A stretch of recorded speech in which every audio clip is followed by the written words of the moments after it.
This is Play by Play Cast, Is that faster than a Greyhound? the podcast about play-by-play guys, for play-by-play guys, by, I'm told, a play-by-play guy. It's a bold strategy, Cotton. Let's see if it pays off for him. Now here's the host of Play by Play Cast, Tom Bodett.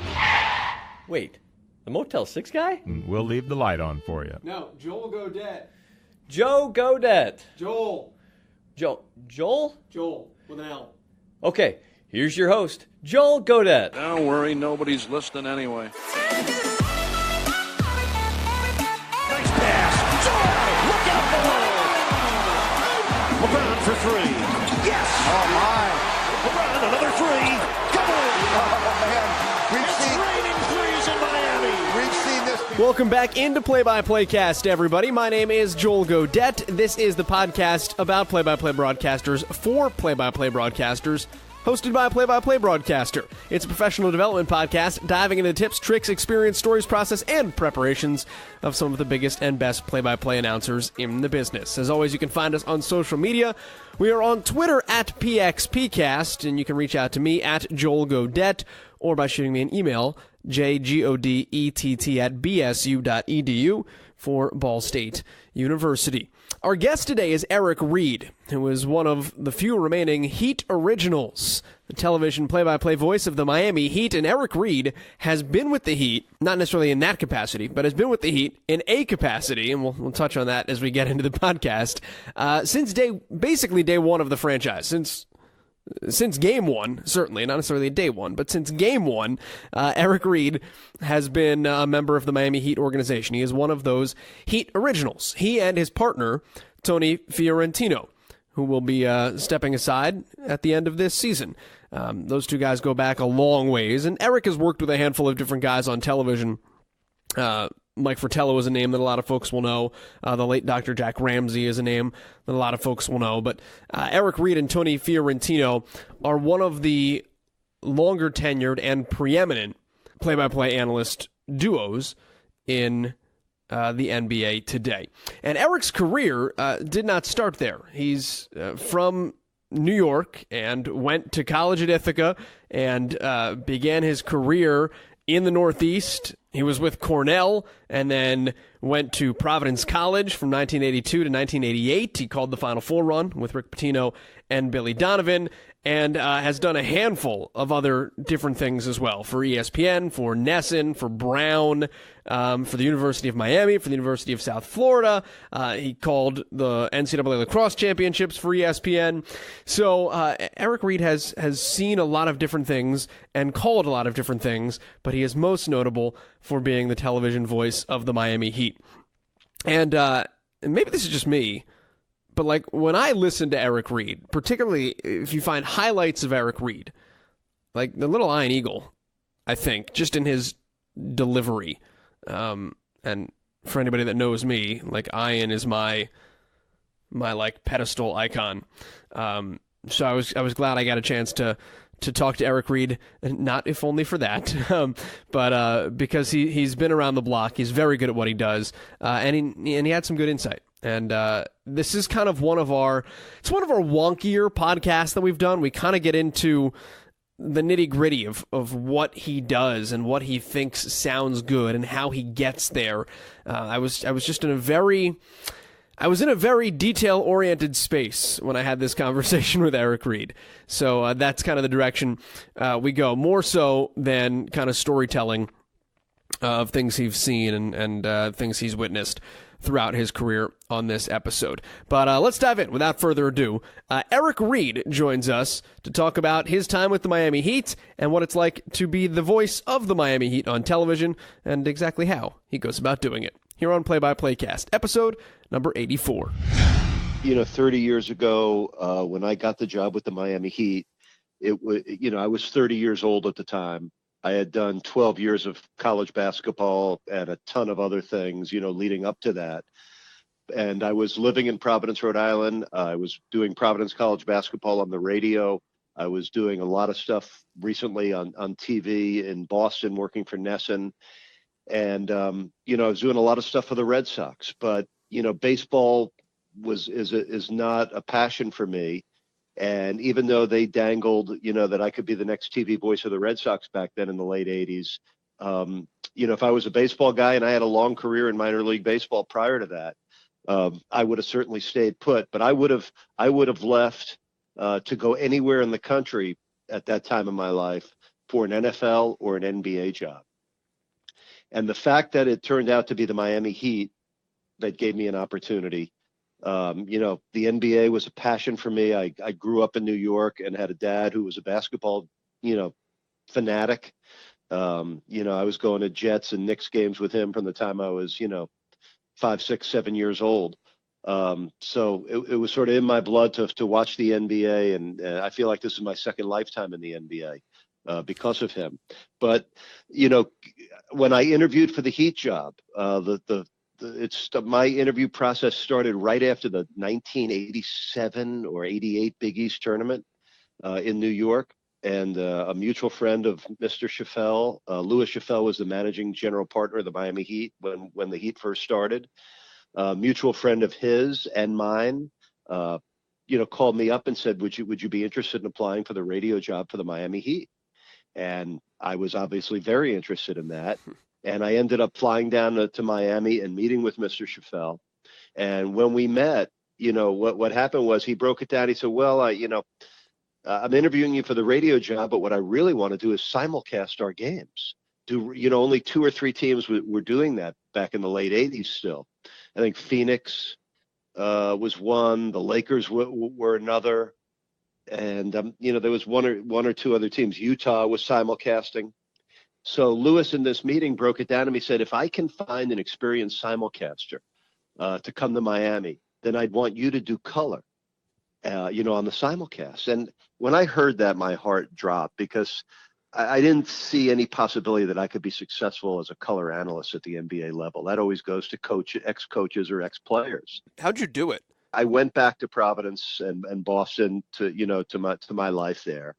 And this was even before the internet and computers. I hate to date myself, but this was the late 80s and nobody had that, right? So I ended up getting a subscription to the Miami Herald that was delivered to my house a day late. And, that's how I followed the spring before the Miami Heat started in the fall of 88. And one day in the middle of the summer, it was after the NBA. I followed the expansion draft and the NBA draft from the newsroom at Nesson. I figured, I was so into pursuing this job and I followed it really closely because I was so infatuated by the opportunity. And I said, even if I don't get it, it's going to be a fun pursuit. Sure. And then one July day, I open up my day-old Miami Herald, and it says Heat hires Sam Smith to do play-by-play on the simulcast. He left the Spurs to come to the Heat. And I closed the Herald, and I picked up the telephone, and I called up my boss at the New England Sports Network. I said, I'm coming back. I'm back. Because, the Boston College football, I was doing Boston College football for them at that time. And I said, I'm back. I didn't get the job. And I never heard from the Heat. And now we go to September. I'm sorry to get so involved in this in how I got the job. No, you're good. It's a night in September. I get home from a summer league basketball game that I played in. It's a Sunday night, about 9:00. I'm all alone in my house. And the telephone rings and I pick it up and I hear on the other end of the phone, Eric, Louis Chaffel.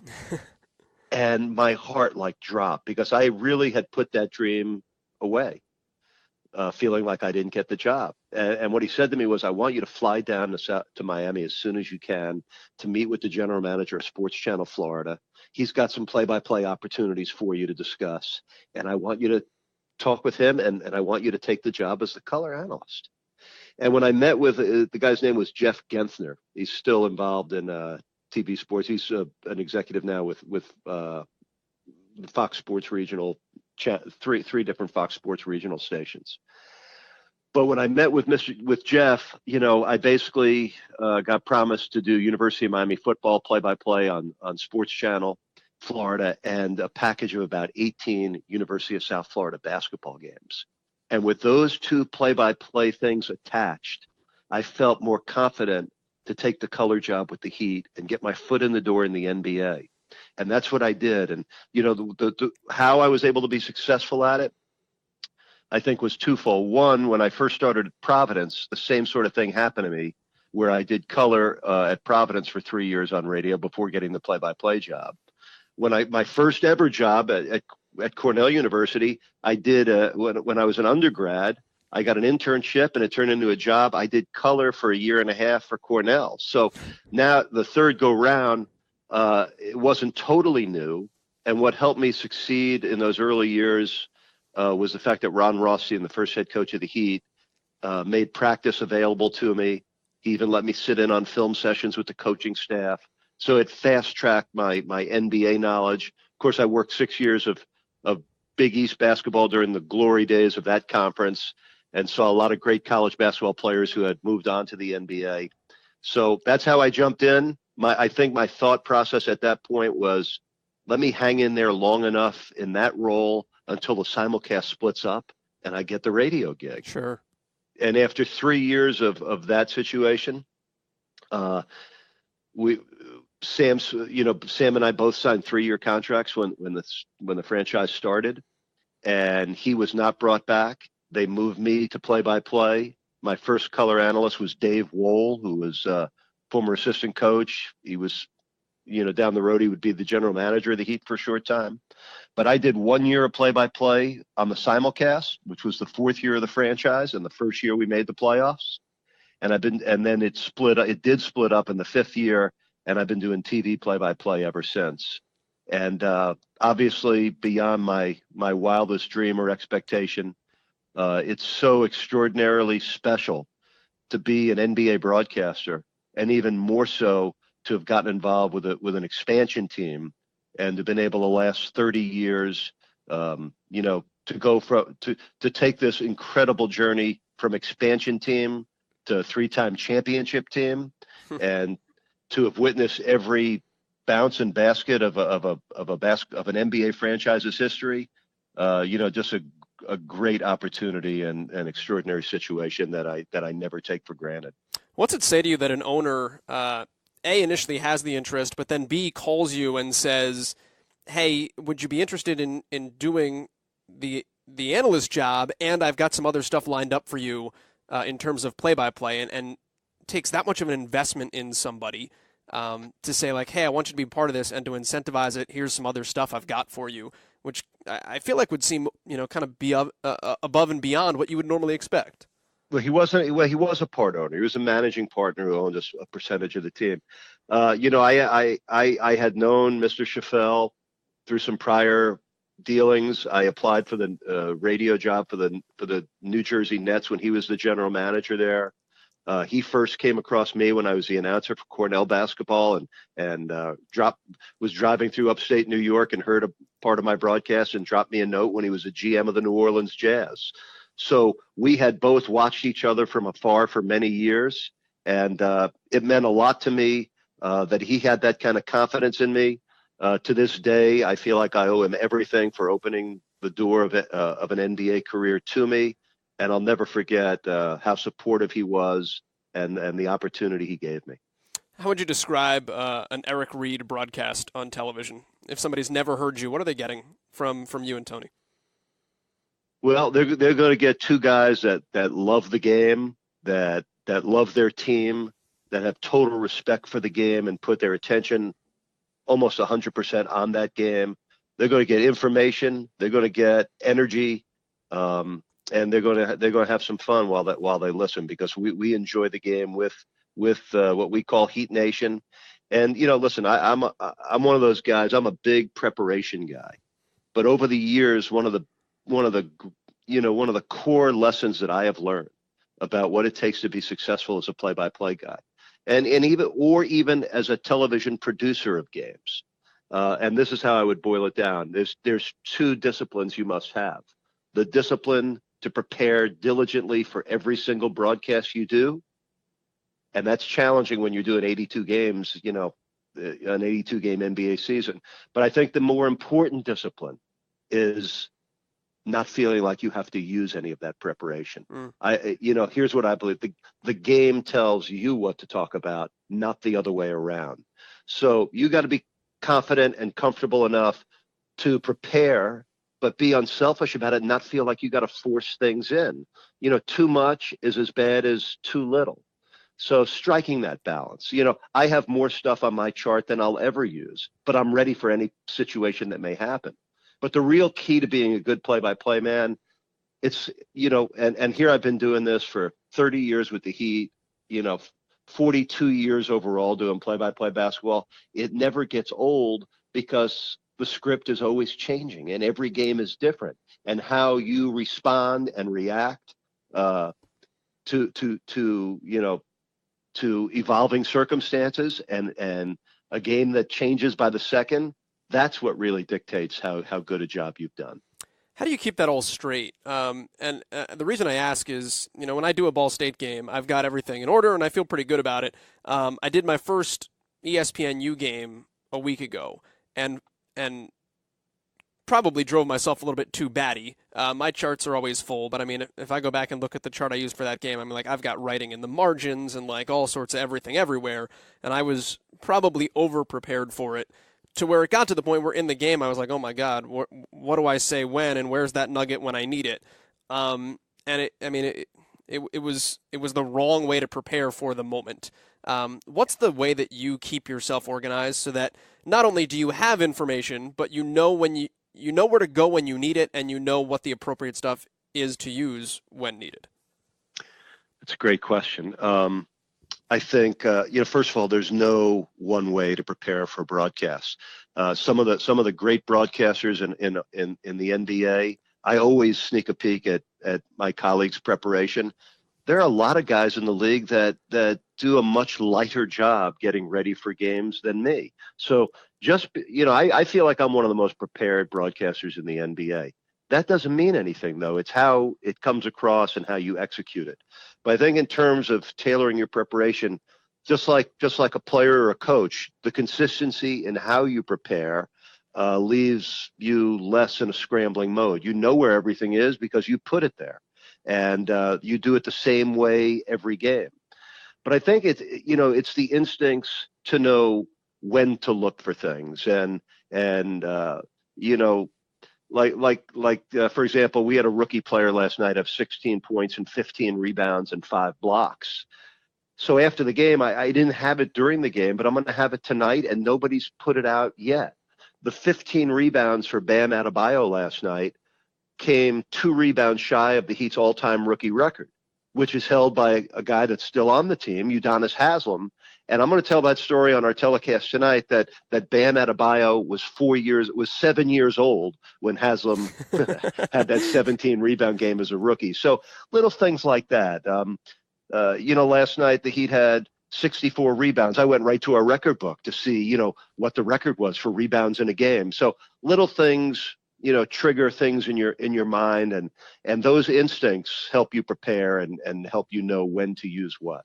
Part of this is also probably the fact that, you guys have been together almost 3 decades. But when you go to a story like that, how do you then turn it to engage Tony and to create that back and forth so it's not just kind of here's a 15-second, let's move on after that, but it becomes kind of a greater storyline and conversation? Well, sometimes it might just be, a nugget and you move on. Sometimes I'll drop a nugget after Tony makes a point. If I can accentuate or add to it and I have something, I'll use it then. But one of the gifts that I have working with Tony Fiorentino, this is going to be our last year together. This is Tony's last season broadcasting with us. But one of the things we're so proud of, both he and I, is at the moment we are the only broadcast team in the NBA where both announcers are original employees of the franchise. So often when Jason Jackson, our courtside reporter, throws it to us at the beginning of the game, he says, now to the Heat originals. And, we wear these lapel pins this year commemorating the 30th year of the Heat. And the significance of it is so important to Tony and I that we've been there for every game over 30 years. That's very rare and very unique. So, Tony's been there for every bouncing basket just like I have. So it gives us a real unique perspective on the history of the franchise that we're broadcasting for. We know there are a lot of young people watching and listening, but we also know there's a segment of the population that have been there on this 30-year journey with us. So you try to make it intriguing and enjoyable for everybody. But we Tony and I both have firsthand knowledge of every single thing and every single player that's passed through the Miami Heat, and it gives us, a great platform in which to tell stories and reflect back on history and how it relates to the present. You've obviously done a lot of different things for a lot of different people over time, but what do you anticipate it being like having to adapt to a new partner and learn how to work with a new partner on a nightly basis, night in, night out, come next fall? Yes, great questions. I've had 7 or 8 different partners in my career with the Heat alone. I always think back to the 8 extraordinary years I spent with, Hall of Fame coach Dr. Jack Ramsey, who passed away a few years ago. So we shared 8 seasons and over 500 games together. And you talk about spending time with, a basketball genius and one of the greatest people you'll ever meet. So, having that partnership end was difficult. But then I got to work with Ed Pinckney after that, who I knew so well from his days at Villanova, and he played for the Heat. And then Mike Fratello for a short time, one of the great coaches in the business and another terrific guy. But working with Tony, again, we've been friends. We've been close friends, almost like brothers for 30 years. We've spent 15 years working together.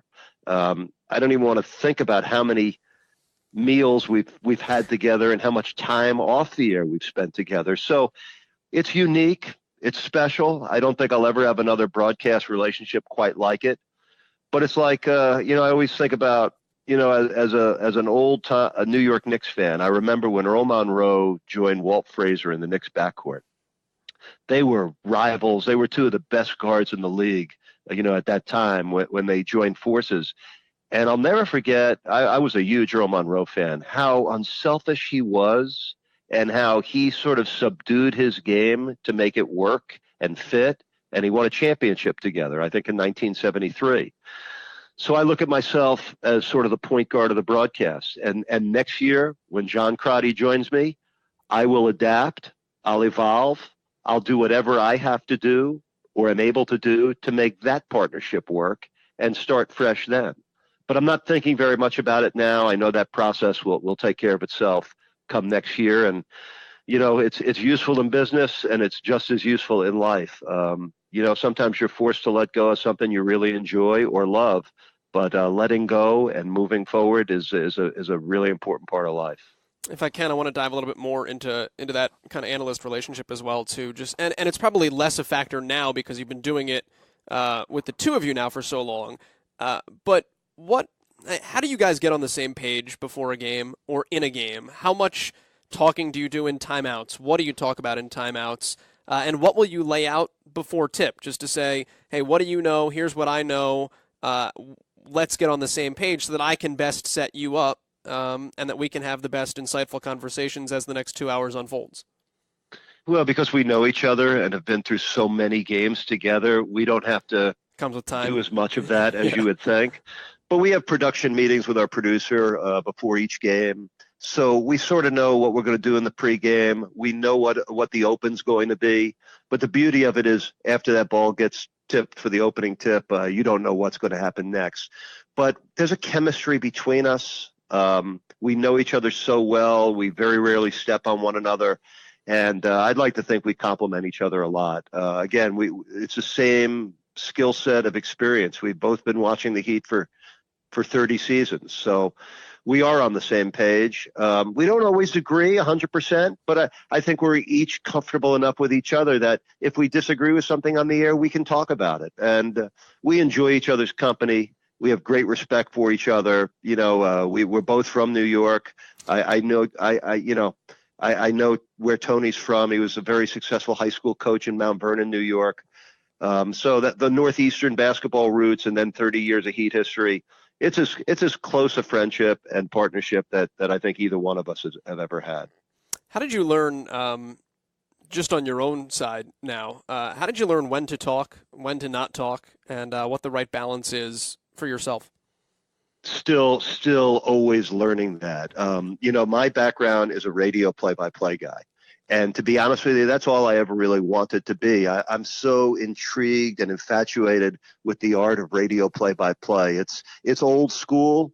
I think it's somewhat of a lost art. My favorite all-time radio play-by-play guy in the NBA, and there have been many, many great ones.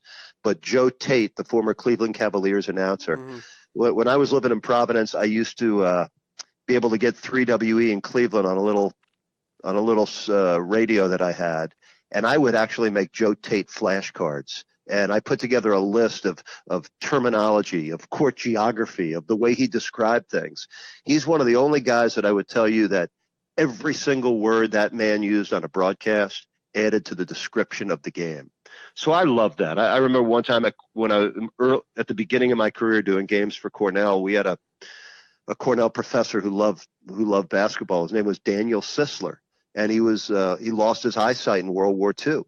And he would come to the home games with a radio and listen. And there was one game, Cornell at Columbia, and he was doing a lecture in New York City. And he, unbeknownst to me, he comes to the game at the Levy and Gym at Columbia. And the person he was with said, "Could Professor Sisler sit next to you and I was doing the game by myself that night. He said, can he sit with you and wear headsets and listen to the game that way?" And I said, "Of course."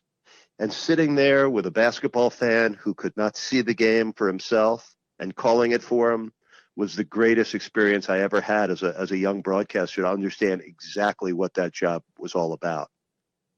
So my whole early career was trying to, become the best radio play-by-play guy I could be. And then all of a sudden, when I joined forces with Nesson, and now I started doing TV play-by-play, it's been a 30-year process of trying to say less and tailoring your play-by-play to TV. So it's a cross between, some radio fundamentals, but TV enables you to not have to call every pass and every dribble. It frees you up to tell stories, to talk with your partner, and to talk about the game that you're watching without sort of being, burdened to or in charge of, describing every move that's made, which you have to do on radio. So, and there are times where that you've got to let the telecast breathe.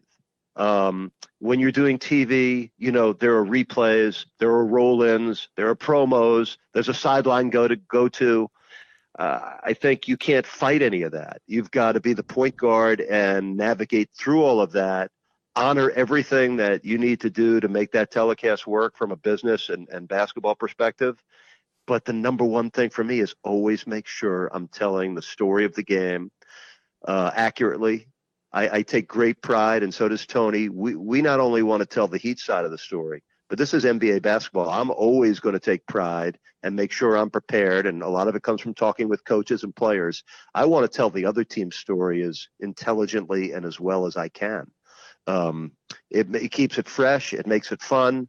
It keeps enhancing your own knowledge of the game. And I think, a byproduct of that is it earns you respect throughout the league from other coaches, from other players, and from other fan bases that may be watching your game. But, I think it's just a process of feeling your way through it, making sure you watch tape to self-critique yourself. But I think there's a fine line of not doing too much, doing just enough, making sure you're punctuating all the high points of the game, and then sometimes knowing when to lay out and let the picture tell the story. Do you still watch tape of yourself even to this day? Yeah, what makes it easier for me is that our games are constantly rebroadcast. There you go. So I don't watch every game back, but when we're home, I know at noon that next day that game's going to be on again, or at 9 in the morning it's going to be on again. I don't like to let too many games go by without watching and listening. But one thing I've learned is when you think you've had the greatest game, you watch it back and you're like, wasn't that great? And when you think you had an awful game, you watch it back and you're like, oh, wasn't that bad? So, but you hope to get to that consistent level, but it's always good to watch because, whether you're a player or a broadcaster, the tape doesn't lie. And, you need to do that. I think you really need to be in touch with exactly what you're doing. And here I am 30 years into my Heat thing, and I'm still trying to get better at it. But most importantly to me, I'm still passionate about it. I still love game night. And not just the broadcasting of it. I love talking to the other coach and interacting with players on both teams. And like last night, for example, I had a great conversation. after Dwayne Casey, the coach of the Raptors, after his press conference was done, he spent about 10 minutes with myself and Tony and our Spanish and English radio announcer. Now, we know Dwayne for a while, but we got into a conversation with him about the beginning of his career. He played at Kentucky for Joe B. Hall, and I asked him how he knew, when did he know he wanted to get into coaching? And I got all this great information. I used none of it on the air. The only thing I used in that conversation was that he described Bam Adebayo, our rookie, who was a Kentucky kid too. He said that Bam reminded him of Sean Kemp. So I had pages of notes that I took in this conversation with Dwayne Casey. Last night, I used just that.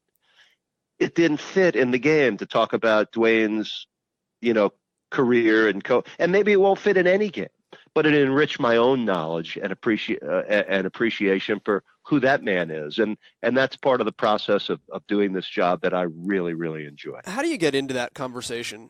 Pre-game, you're, opposing head coach, to get into a little bit of his backstory. And part of that is, knowing each other and having that prior relationship. But how do you broach a subject that is a little bit more off the beaten path that helps, enrich your knowledge that may eventually somewhere down the line help you out on the air painting a better picture? Well, I think some of it comes from experience and years of knowing somebody. And, one of the simple things, I'll tell you one of the simple things that Tony and I do. And you would think this would be the most basic thing that any announcer in a pro sport would do. They stagger the pregame press conference times for both coaches. So it is not only possible, it's tailor-made to be able to listen to both coaches before the game. After we listen to Eric Spoelstra, we go to down the hallway, and he does a one-on-one with our radio guy. So Tony and I, we listen to that too. And then inevitably, Coach Spoelstra is going to spend about 5 to 10 minutes with us, some of it off the record, but we get stuff from him there that nobody else has heard. And it's great stuff every single night. Now, again, some of it we use, some of it just gives us better knowledge about our subject. Sure. And then we do the same thing with the opposing coach. And I would say 7 or 8 out of every 10 coaches in our league gives us extra time. And it's earned us respect from the coaches of every other team in the league, because not everybody else is doing it. So it gives us we're not doing it to earn respect. We're doing it to gain knowledge. Sure. But the byproduct of that is the other guys understand that you're trying to do a good job, and you're asking them good questions, and you're taking the time to acquaint yourself with their story. So with Dwayne Casey, I've known him for years. And, how the conversation started last night, we started talking about Kentucky basketball, and the name Leonard Hamilton came up. Now, Leonard was the head coach at the University of Miami for years. He's now at Florida State. He was, when Dwayne Casey started at Kentucky, and when he played at Kentucky, Leonard was an assistant coach there. So that's how it got started. We started talking about Leonard Hamilton, and then I sort of guided the conversation. I asked Dwayne, I said, when did you consider getting into coaching? And he said he was on an elevator with Joe B. Hall as a senior. And Joe B. Hall said to him, Dwayne, what are you thinking about doing next year? And Dwayne had a job with Humana. And Joe B. Hall said to him, well, that sounds good, Dwayne. He goes, but I think you'd make a great coach. You want to join us as a graduate assistant? And to me, I loved that story. We didn't get a chance to tell it, but I love that story, that his life changed because of an elevator ride with Joe B. Hall. And now he spent a lifetime as a coach in both college and professional basketball. And it got deeper, and we went on, but that's how that whole thing started. And again, a lot of it is, your experience of knowing people and taking the time to be attentive to both sides of the story every single night. I'm sure there's a lot of factors in it, but on the application side of that, what makes a story well told when it comes time to eventually work that into a broadcast? I think number one is the timing of it. Does it fit into the flow of the game at that time, or is it a force or a distraction? It's like a forced shot. So does it add to or detract from the broadcast? I think that's what you got to judge for yourself before you tell the story. And you got to tell it in such a way, even on television. Listen, you can talk over action. But if that ball goes up and down the court once, twice, 3 times, and you're still in the same story, That's either got to be one of the great stories of all time, or you've gone on too long. Sure. So you've got to find a way to tell stories, well, but also concisely. All right, that's Eric Reid joining us here on Play by Play Cast on a game day, nonetheless. I caught him, I think the time was 8 minutes after he had finished his preparation for Heat Pacers on the day that we did this conversation. I think he told me the time to call him, kind of when he figured he would be in the clear, and he was right, like spot on, like 6 days in advance. He had finished 8 minutes prior to our conversation. It's that broadcaster's intuition. You know when your stuff is going to be done and when you'll have some time. So thanks again to Eric Reid for taking the time to join us here on the pod. I was just kind of in a very, and I said this before the interview, kind of detail-oriented mood when we recorded that podcast. And I thought there was really good stuff in there in terms of working with an analyst for the first time, what it's going to be like for him, establishing that new rapport when he's no longer working with Tony next season, what goes into all of that, and kind of trying to figure that out, and what it's like working with an analyst that he works with every day now, working with Tony and getting on the same page, and what they talk about, and do they talk in breaks, and how much do they go over before a game starts? Things that you just don't think about initially sometimes, but I thought it was really good to dive into with Eric. And then, of course, you hear all these guys talk about still listening to themselves and still trying to get better and still self-critiquing. So, always reassuring when you hear that from guys at that level. Hey, everybody does it. Everybody still takes the time to listen back to themselves, be it Mike Breen, who we had on a couple episodes ago, Eric Reid, doing it again here today. And then the one thing I think that overarching will stick with me most from that conversation, and I've got to see if we can't get him on the podcast, because it would be really fun. And being in the Mid-American Conference, I do go to Cleveland a couple times a year, Cleveland-ish a couple times a year, for basketball and whatnot. The line from Joe Tate, or the line about Joe Tate, and making literally every word that comes out of your mouth matter in a broadcast, which is ironic based on the amount of ums, oohs, and circuitous talking I've done on this podcast. But the line from Eric in this podcast, if you take nothing else away from it, is the belief in Joe Tate maximizing his verbiage, and not just maximizing the words that he's using, but that every word had a purpose. A pass wasn't lobbed if it wasn't lobbed. You didn't just say lobbed because it was a pass.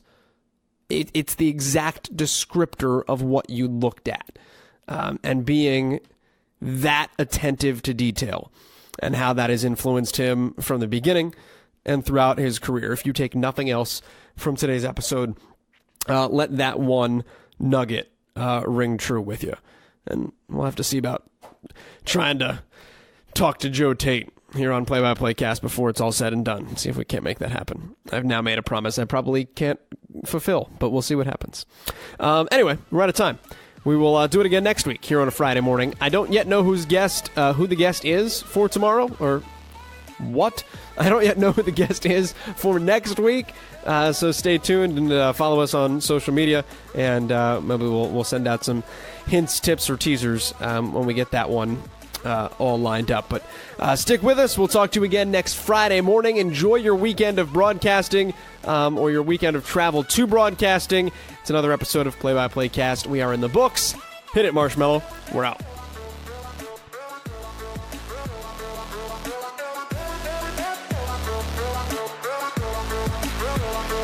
Everybody